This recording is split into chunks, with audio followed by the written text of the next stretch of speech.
Yeah, yeah, yeah, yeah. Because I'm happy. I'm a Muslim, that's what makes me happy, and that's the truth. Do we have a question from the brother at the back, non-Muslim brother? Yes, please go ahead. Good evening. My name is Lloyd Leslie. I'm from Tanzania. I'd like to thank you for this opportunity you've given me today. I have a simple question. I'd really like to know, where does Islam stand in giving people second opportunities? Because I believe, as all human beings, we all make mistakes, but we tend to judge each other differently. If I break a glass or if I stab someone, it's okay, but it's different when someone commits adultery or kills. So how do you actually weigh sins? I just want to know that. How do you justify these things in Islam? Brother asked a very good question, that what is the Islamic viewpoint on giving someone a second opportunity? If you read the Quran and the Hadith, Almighty God does not give you second opportunity, He gives you hundreds of opportunities. Hundreds. Allah says that never despair at the mercy of Allah. Never despair, never think that Allah will never forgive you. That's the reason every chapter of the glorious Quran, except for Surah Tawbah, chapter number 9, begins with the beautiful formula, Bismillah ar-Rahman ar-Rahim. In the name of Allah, most gracious, most merciful. You may have done maximum sins in the world, yet never think that Allah will not forgive you, as long as you repent. Now, in Islam, there are certain criteria for repentance. If you have done a sin, and if you repent, Allah will inshallah forgive you. To repent, there are some criteria. First, you agree what you're doing is wrong. Number two, stop it. Number three, that if you can reverse it, the act, you reverse it. Number four, never do it again. Agree it is wrong, stop it, reverse it if you can, never do it again. For example, if you have robbed, agree it is wrong. Point number two, stop robbing. Point number three, if you can return the thing you have robbed, return it. Point number four, don't do it again.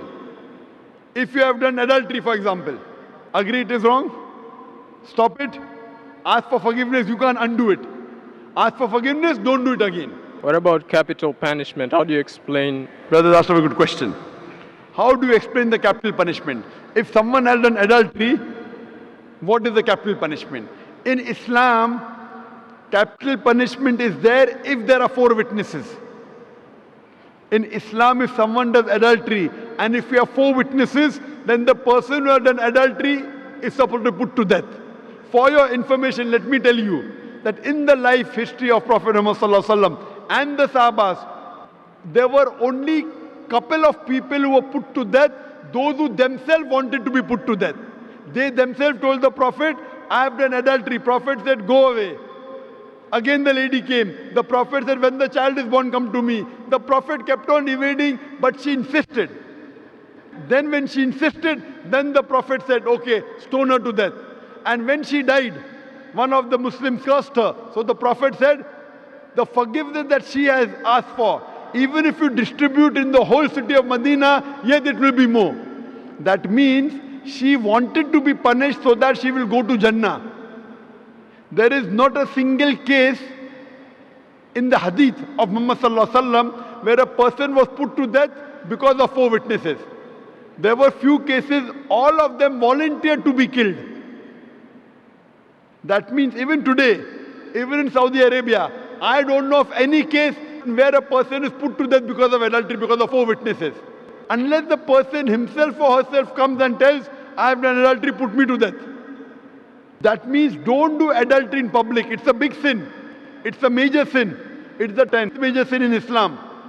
But if you do adultery, it is between you and Allah. You ask for forgiveness, don't do it again, Allah will forgive you.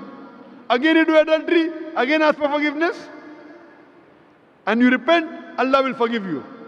The capital punishment only comes in the case where you do it publicly and if there are 4 witnesses who give witness. That means don't spoil the society. If you are doing hidingly, it's a sin. Don't do it, but you are doing alone. So all the punishments have got certain clauses in Islam. And Allah says that even if you have done a sin as much as a mountain, ask for forgiveness, Allah will forgive you. So in Islam, Allah is the God who is most merciful, most gracious, most benevolent. Whatever sins you have, you ask for forgiveness, Allah will forgive you. You change your lifestyle, repent correctly, and inshallah you'll go to paradise. Hope that answers the question. Thank you very much. Thank you.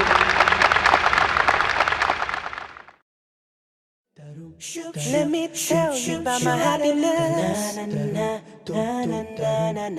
I get my happiness from Islam. It makes me kind and a better human.